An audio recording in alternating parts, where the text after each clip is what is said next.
Yes, our post Halloween show. It is November 2nd in the year 2017. I am Alex Ansary coming to you from off the grid here in southwest Colorado. And I believe that in the next few years, we're going to see a massive flight out of U.S. cities. And the thing that I worry about, because, I worry about other people that may not know better. There's a lot of people that assume that when things get crazy, that they're going to be able to bug out and get to their bug out location. And the good luck to them. But is that really automatically going to happen when we look at the potential for freeways to be shut down? So people need to think ahead. The advice that I give some people is to not wait too long. We all need to be prepared with regards to what may be coming. I know, for example, that I'm not prepared enough with regards to certain things. I'd love to have the right instruction, if you will. I don't believe in certain phrases like you can't teach an old dog new tricks, even though I'm 37, going to be going on 38. There's a lot of things I'd like to learn. I've never really had a large garden. Of course, growing food where I am now would have to haul a lot of water. Right now, my vehicle's not working, but you get the general gist. And I do hope that we are blessed with more time. And who knows? Maybe I'm wrong. Maybe some of the others are wrong. Maybe we won't have a global conflict. Maybe we won't have global famine. Maybe we won't see really major changes from the solar cycle, and we'll just continue in this modern Tower Babel. But are you convinced that we will? Are you convinced that it will? This Tower Babel. One of the things that someone can glean from my PDF, which is available through Amazon, on the solar cycles and their effect on our world, is that there's a very strong possibility that the powers that be, not only our own government, but other governments, are preparing for their Tower of Babel to collapse. It also seems that they've made the right preparations. Maybe not all the preparations that they need to, but all that they can. Maybe there is something that is coming that is going to rattle the world situation. And who's to say that it's going to be the end of the world?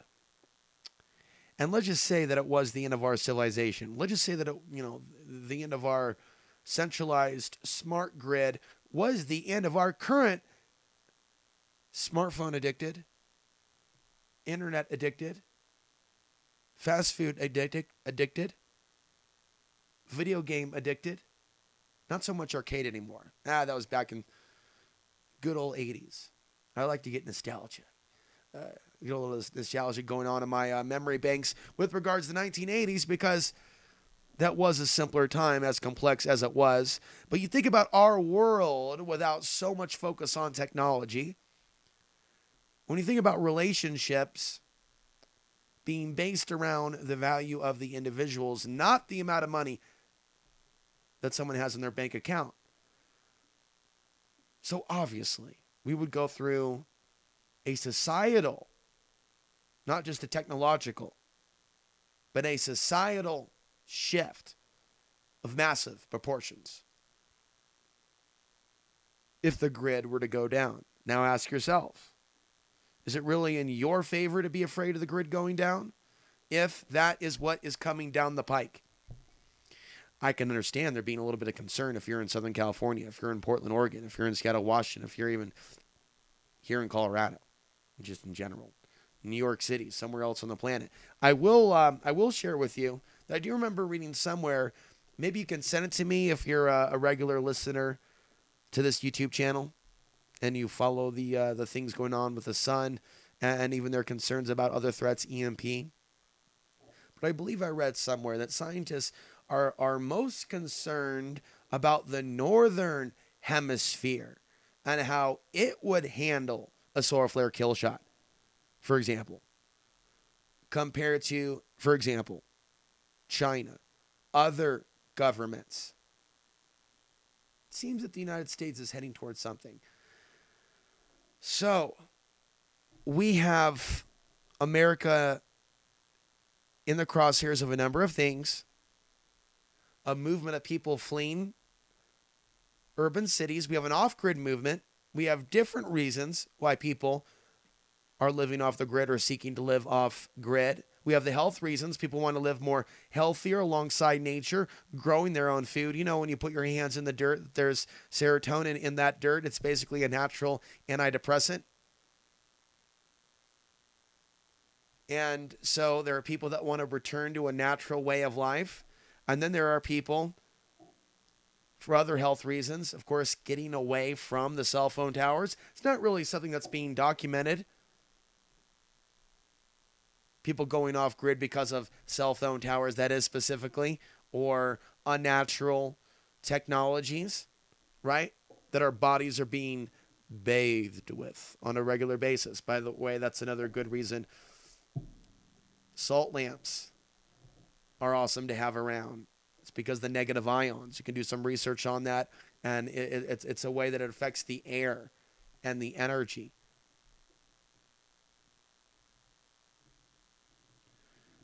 Some people go off grid because they're concerned about things to come, and they mock us. They mock us every time they have a chance in the national spotlight. Of course, there have been some stories, right? And it's been alarming on people being kicked off their land. It's a nationwide problem as enforcement of particular rules and regulations go to the next level, right as people are trying to get away from the cities. And there are some pockets of America, right, where there is some semblance of freedom left. But, of course, those are areas where they keep things quiet. And they like things quiet. And that's just how things are. What would be better is if there was a thriving off-grid community that was not co-opted by politics.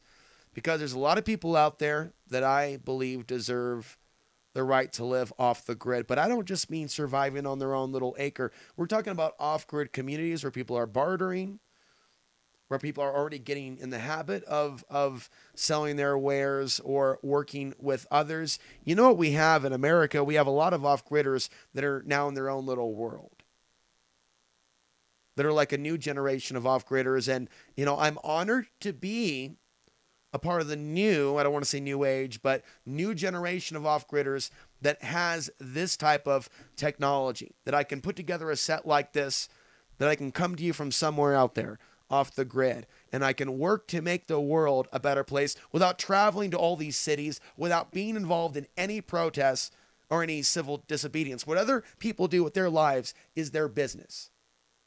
I've done that. I've been there.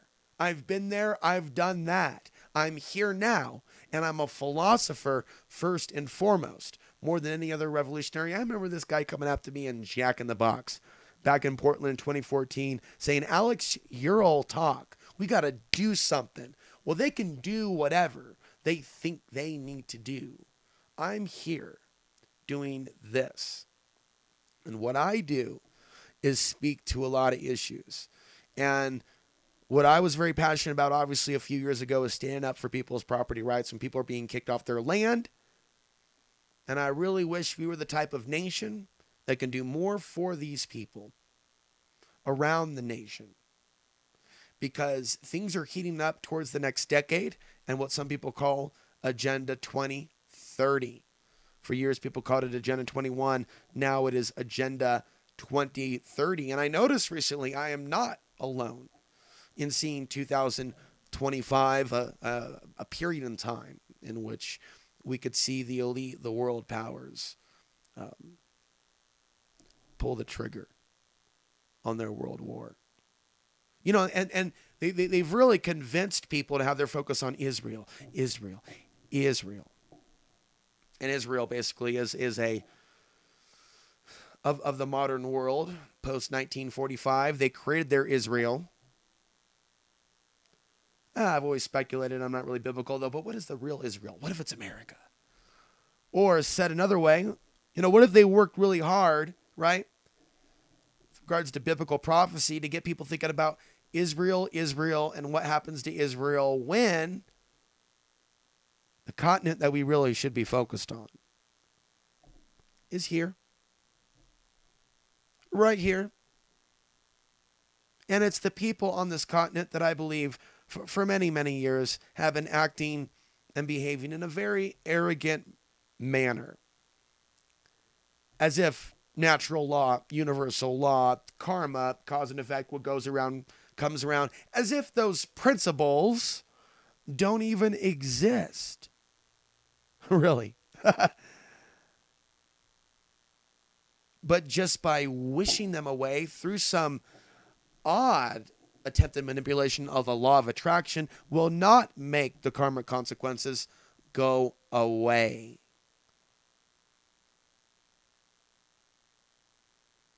So, there's no doubt in my mind that changes are coming. But can our actions potentially put us in a safer spot than our current spot? Absolutely.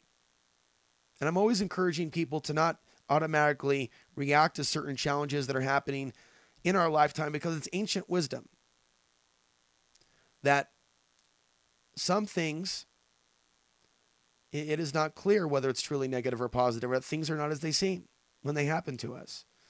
Like the Chinese parable, good luck, bad luck. And I would read that on your own. And I've described that many, many times in my videos. You know, and so if we were in a situation where we had to move on, where we tried and we tried to assimilate or to fit in or to make it. You know, I know when I went back to Portland, Oregon, it feels kind of like I went back for closure. Arrived back in Portland after leaving the first time in April 2014. Was leaving by April 2015, 1 calendar year. Came back with a backpack, left in that RV. I believe I'm the third owner of that RV. Oh, I think ironically the car as well. Or maybe at least one of the more recent vehicles. Point being is that I would still be in Portland, a place I don't consider to be a very healthy place, if certain doors were open to me. But because, right, it wasn't meant to be. Within a calendar year, I went through whatever that experience was that I call the home free years. Right, it's not that I was homeless, like sleeping under the bridge. It's that I basically returned to Portland with nothing but a backpack, had my vehicle in storage. I got that taken care of legally. Did a whole, homemade teardrop camper, so much better off than other home free people. Continued doing my TV program on Access TV. Rebuilt my website during that period, but really had some closure with my homeland, or the area in which I was born into, in which I have seen. Go a little deeper into this. People that have fled their homeland, people from New York, people from LA, added to, and not to judge them all, I'm just explaining objectively, they changed the face of Portland. And the greed within Portland and the amount of money needed just to rent a room went from $300 to $400 to $500 to $600. And then in a world where you get a job, you bum. You look at the amount of jobs available in a service industrial complex like Portland, and a lot of bartenders as well, a lot of drinkers. Fred was asking me if Portland was one of those drinking towns. And it's like you have never seen is the answer to that question. But yeah, we have definitely ended up a world that, despite, previous periods in which people were prepping and looking at certain disasters, many people have become complacent. Very, very complacent. And I will say that there are periods in which there are people migrating, and even periods of catastrophobia, and it follows the solar cycle. For those of you that have seen a lot of my videos, I talk about a solar maximum and a solar minimum. And also, for new people, think about it as a yin and a yang, or a yin and a yang, a high and a low. And we have a high, or an increase, in solar flares, coronal mass ejections, geomagnetic storms. We are affected on a physical level, psychological level, a hormonal level. Okay, humans are doing more things. I would even say humans are doing more humans and making more humans. Humans are also going to war with more humans and removing more humans off the face of the earth forever. A lot of that birth and death cycle stuff maximized, I would say. So there are certain periods in which people are migrating in large numbers from one area into another. And a lot of people don't know that there are patterns to this. And I'm not saying that I've read any books that specifically get into migration patterns. I'm saying to you that from my personal life experiences, I've seen the migration patterns. I've been a part of it. I've looked at my own life when I was doing the most traveling, and I can see those periods. So what I'm saying to you now is we're in the solar minimum, which Trump has also called the calm before the storm. Not a fan of Trump, letting you know I'm not the only person that's called it that, and that's what we're in. So I'm in an area that's seen a lot of growth. Other areas in Colorado have seen a lot of growth. Portland, Oregon's seen a lot of growth for people that have moved there as I moved away from there in recent years. But there are also certain periods in which you'll see less of that, where things seem to calm down, or people hope things go back to normal and America's going to be great again. And I know there's some people that are just somehow applauding what's going on. That may have been prepping years ago, but now are not, or if they are, they're just blaming the deep state. And really, I suggest people get out of praising and hating politicians to really get outside politics. But for anyone to really get outside the political matrix, they're not going to be giving their time, their energy to political actors and running PR for them, or giving them the benefit of the doubt when we know the people they rub elbows with, when we know, right, that they are not an outsider to the establishment. So that's my rant on that. And it's because of politics that a lot of off-gridders are not united. They can easily unite or disunite,